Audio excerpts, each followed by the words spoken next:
Hey, welcome everybody to a double dose MMA recap of UFC Jiri Prochazka versus Ulberg. I mean, what a night of fights. Um, Super exciting. We had a great time watching. So without further ado, Bad Jim, let's go through our prognostications and see how we came out this week.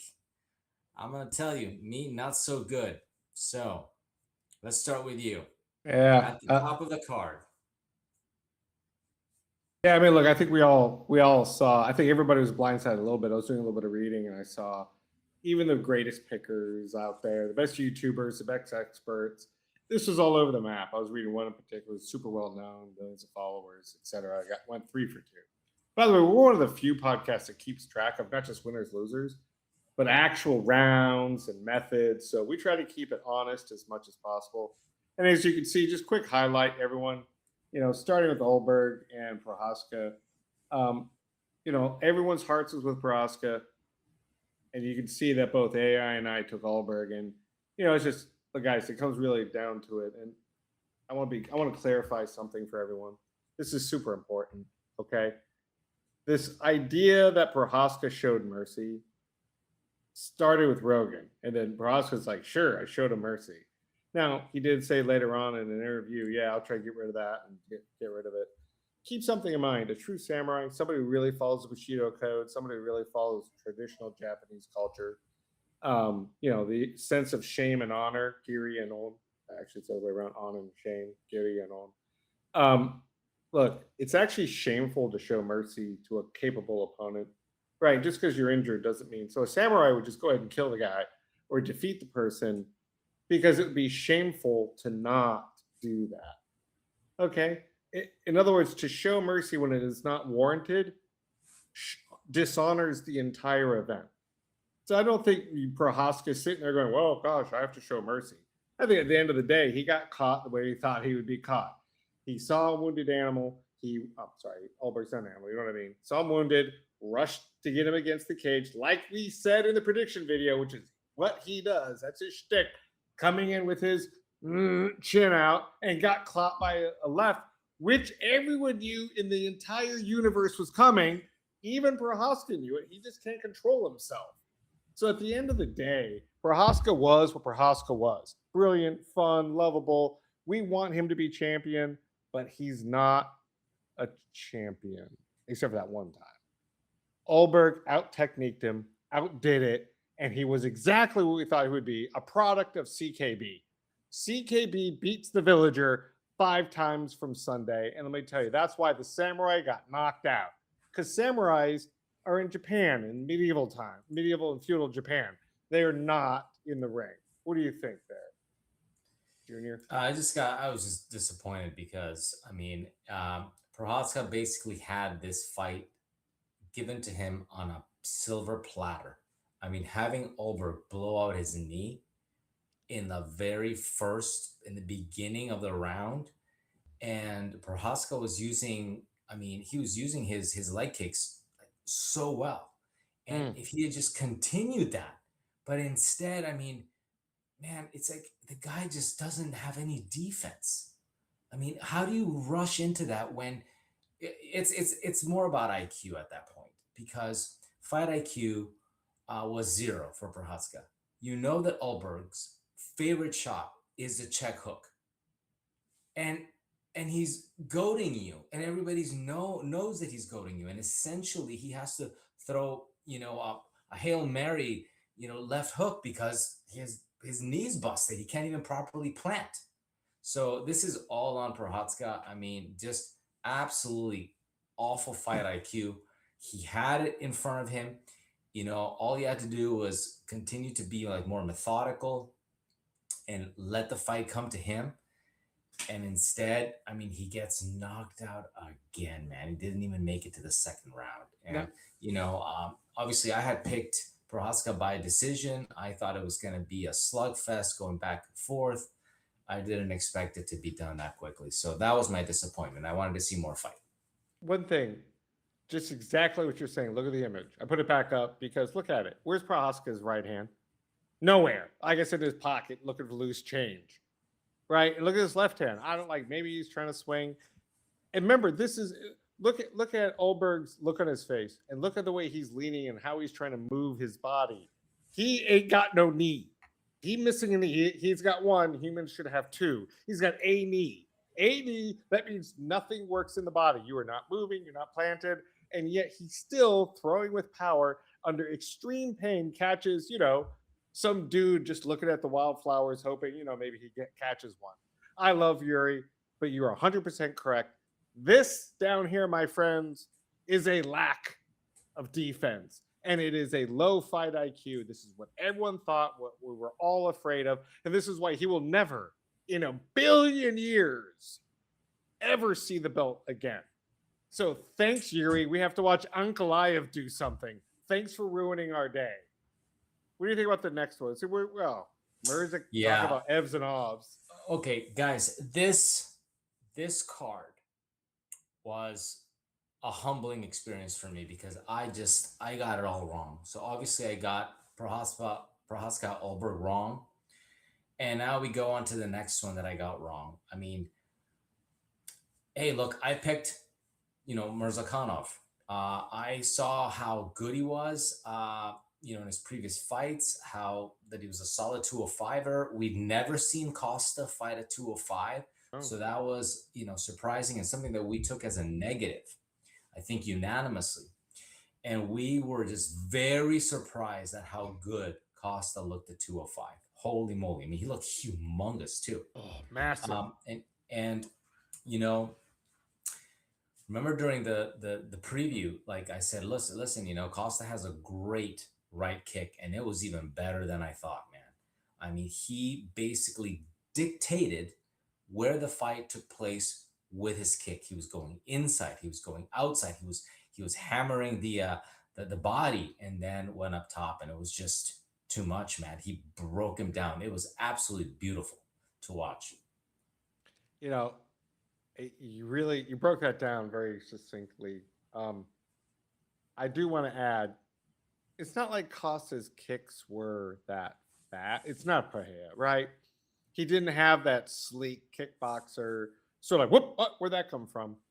And I know I'm not giving Costa love because me too. We all got it wrong, right? Horribly, even AI, and because all the numbers said that's not Costa. That's a bigger man who's wearing Costa skin pretending to be Costa.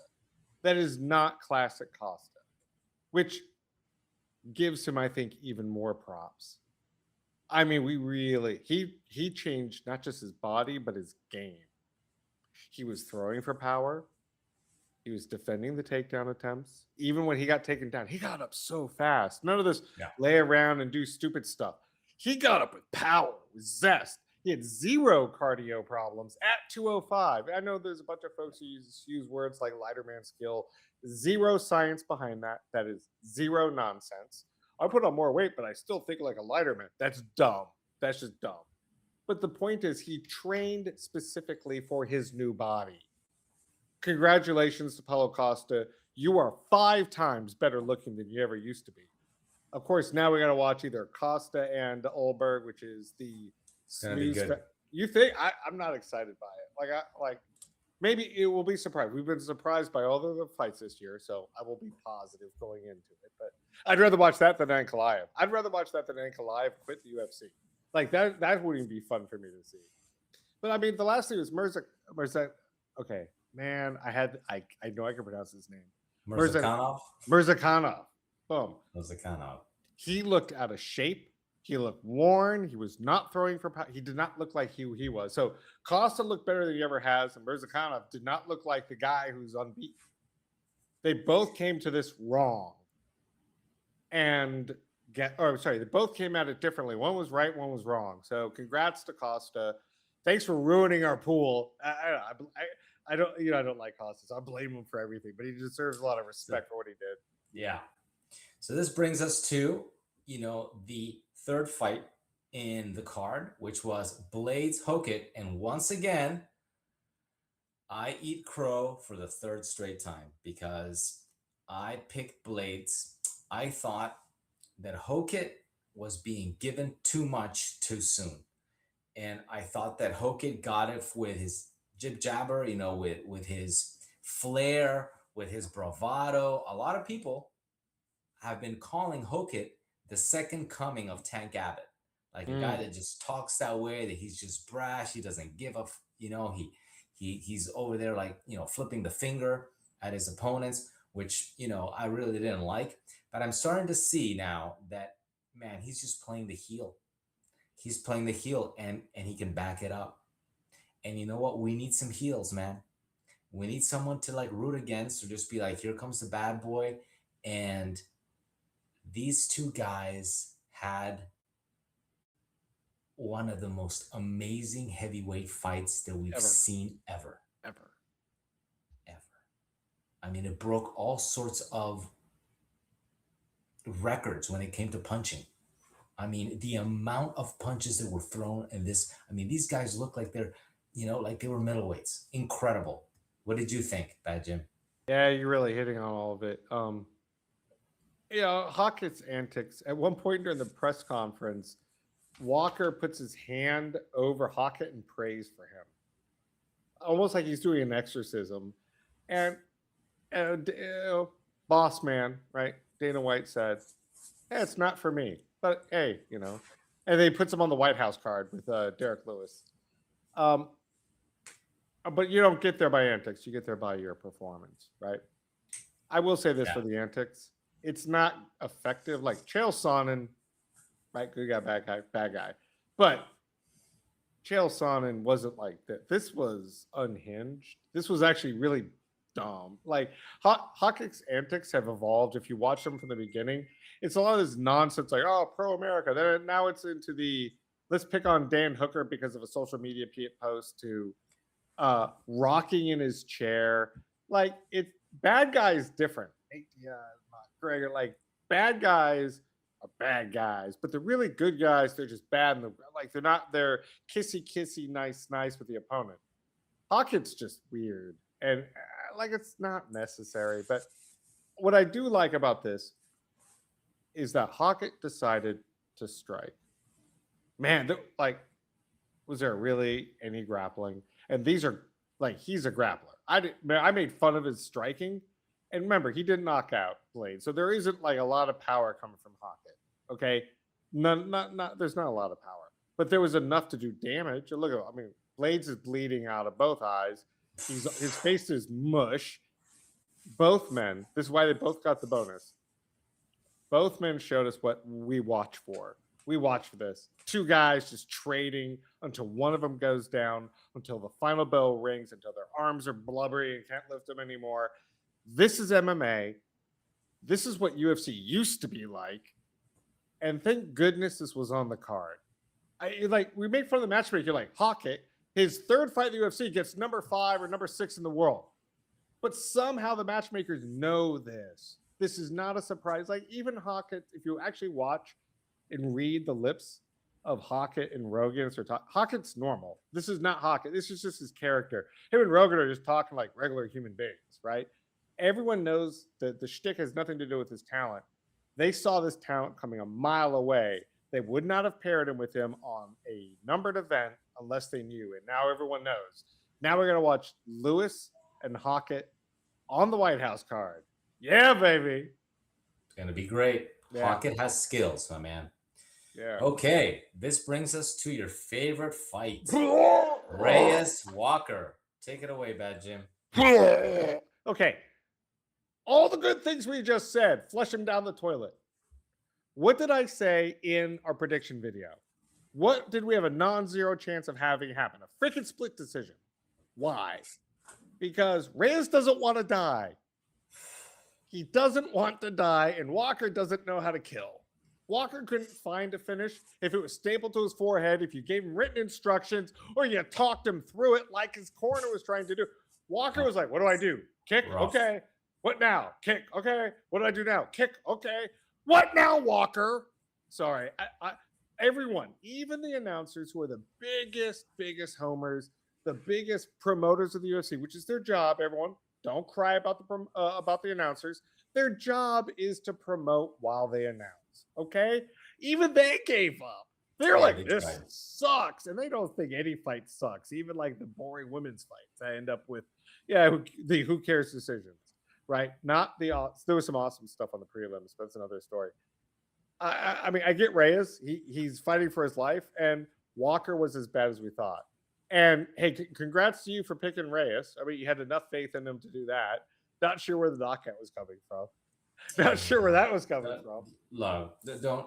I'm not gonna pretend that I was like excited to watch this fight. I picked Ugh. Reyes because, like I said, I think that he always had a little bit more than Walker. But at this point, these two guys in their career, they are in limbo, man. Because okay, you don't want to be the least exciting fight on a card, okay? Because ultimately, this is entertainment, okay? If you're gonna get booked for big cards, it's because you're gonna come and perform. You're gonna do what Hokit did. You're gonna do what Costa did, right? Reyes and Walker, neither of them showed that they're any more like a fan favorite, man. Because unless they're on the receiving end of a highlight KO, so it's they're really in limbo. I don't know where they go. I don't know who they're fighting. I don't even know what makes really sense for either of them. Certainly Walker. At least Reyes can sort of limp into another, fight sort of around, maybe move up a little bit, but that's not going to be that great for him. So, yeah, let's just move on. We've said Actually, no. enough about this. We got a second. I want to hit something. I know it's a distasteful, but this is so important. If you watch the prelims, there were some. I mean, Kevin Holland and Randy Brown. If y'all haven't seen that fight, I love Kevin Holland and I love Randy Brown, and they gave us a show. A So show. you are on a numbered event. You're in what I call, just my opinion, the UFC's second home in Miami. Because I mean, this shows up. You've got sorry, our president. Forget all the politics. The president of the United States of America is in the house. Show Right. up. Show it. Hawkins showed up. He gets to be on the card. So, like, Yeah. this has massive implications. Massive. You are on the front and center stage. Remember, particularly for Reyes, man, you haven't looked good for a long time. I don't care. Like, if you want to show everyone you're a title contender again, or was your greatest moment so long ago we forgot who you fought? Yeah. And this is the Tough. most important piece. You're following. I won't steal your glory, but I mean, you're following Cub. You're following a great prelim. You're telling me that was your game plan? Your game plan was to suck and make us all want to go to bed. So to your point, Reyes now becomes the gatekeeper. He's our new Neil Magny. Welcome, Reyes. Your whole job in life is to now fight prospects. That's where you will never once be given a shot at the title. You will Gatekeeping. never Yeah. once have a closely ranked opponent. You will be scrubbing out prospects to see who sucks. That's your life, man. Mm. Walker, bye bye. Enjoy the PFL. Go back to Ryzen, PFL 1, Cage Warriors. I give a shit. Sorry. I don't care. I no. Your point. Nobody wants to see you do anything, right? Your best moment was trying to exercise Hawking. So no, we do know what to do. Reyes, you're now a gatekeeper to the bottom ranks, and Walker, enjoy another promotion. Take us down your biggest moment. You called it. I missed it. Come on, man. Tell us about the next fight. Look, what a terrific night for Cub Swanson. I mean, you have a veteran who, I mean, literally fought a who's who. We went through his streak where he beat Poirier, where he beat, I mean, I just top of the food chain people, and this was a long time ago. He fought Frankie Edgar. I mean, my goodness, this man has so many great moments, both in wins and in losses. But he's won more and he's fought a who's who, and this was his night. This was his night to go down, and he trained incredibly hard. He was prepared. He was fast. I mean, he looked like the Cub Swanson of old, man. He went out there and just put on a show, and exactly what everybody, would have expected somebody giving his last hurrah, right? Like, basically, after the fight, fighting so well that people are like, hey, listen, man, maybe you shouldn't retire. But no, we know how it goes. Like he put in one last thing, brought everything together, and big kudos to the UFC for giving him the type of opponent that allowed him to do that. Right. Mm. Fantastic. I'm so happy for Cup Swanson and his his family and everything. And thank you so much, man, for all the great years. Yeah, I echo that. He's a fun watch. If anyone out there has UFC Fight Pass, there's nothing better than sitting in the gym and watching a Cub fight. So again, and by the way, kudos to the UFC for giving him a good send off. Yeah. Right. I think it was very well done, and it was good to see. Man, Nate, brother, you are better than this, or are you? See, again, I think he's had the tools. We said this. It's funny. I swear these matchmakers know what they're doing. It's an interesting structure. Low fight IQ opens the main event and closes the main event. Nate has the tools, the skills, the pedigree in terms of his wrestling to have made this a lot closer. But his fight IQ is, I mean, he can't even manage through guard. Like his hands are somewhere near where it's supposed to be. Cub's like, yeah, but you left me a giant hole. I'm just going to punch you in the face. That's what this fight was. Let me explain this whole fight. It's real simple. Hi, I have my hands up. See, I'm kind of like, boom, takes it like a straight down the middle.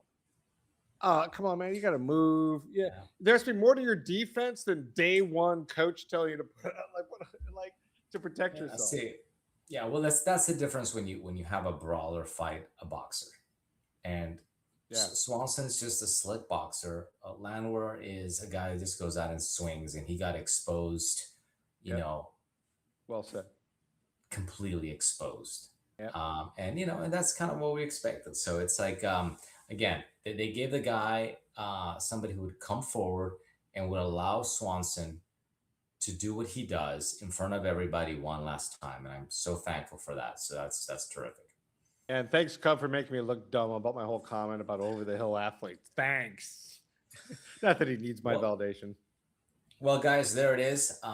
Thank you so much for putting up with just a terrible night of picking for me, but I super enjoyed the event, and I'm just feel sorry for our boy Jiri, but you know what? Ulberg deserved it. He pushed through, and he's the new champ, and so we'll see who they pair him up next. This is very exciting. So it's a brand new reign. So let's hope he gets his knee fixed soon, and we'll see. Why don't we do our leaderboard real quick?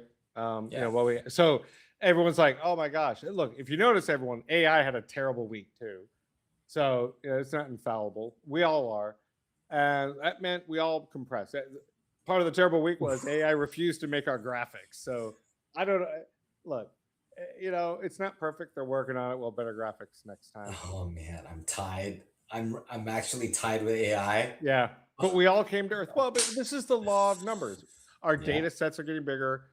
It just shows picking consistent winners across all the categories is darn near impossible, right? Yeah. No one knows. If we knew, we'd all be in Vegas gambling.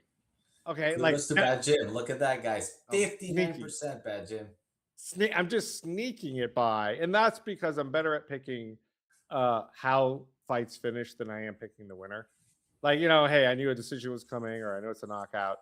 You're better at picking winners. If you go through the winner categories, you're always better at knowing who wins. I'm just better at picking out how a fight ends, which again shows why. Week. No, actually, yeah, it was pretty bad. We were all bad. I was counting this up crying. I'm like, we look so good, and then this freaking it was. Wait, but let's say it. You were saying it before. I'd rather be wrong and have a great card. I don't care. I don't get any money for being right. Right? I want to see these kinds of fights. These matchmakers are brilliant. And there's people out there, hey, people love Jiri. They don't love Ulberg. Ulberg is a master. Ulberg knows what the heck he's doing. He's going to be a very good champion. And to be honest, him at top of light heavyweight is a good representation of strength, power, and IQ at the top of the division, particularly after Pereira moves on. It's a fitting succession. If Jiri had taken over, it's like, oh, the guy who couldn't beat Behe gets to go into the spot. No offense, Jiri, but Ulberg taking it is a logical progression. It's terrible for the division. Like, what the heck are we going to do? What do you do with Ankalaev or Zakhanov? Like, now we got to worry about what's going to fill this hole. Like, all of a sudden, light heavy might turn into what heavyweight was as heavyweight starts improving. But hey, it's all a cycle, which is what makes this fun. Well put. Well, thanks everybody. Much appreciated. Till next we see you with our next preview. So stand by. Please hit that like and subscribe and set your alerts so that you never miss one of our shows. Thanks, guys. All right.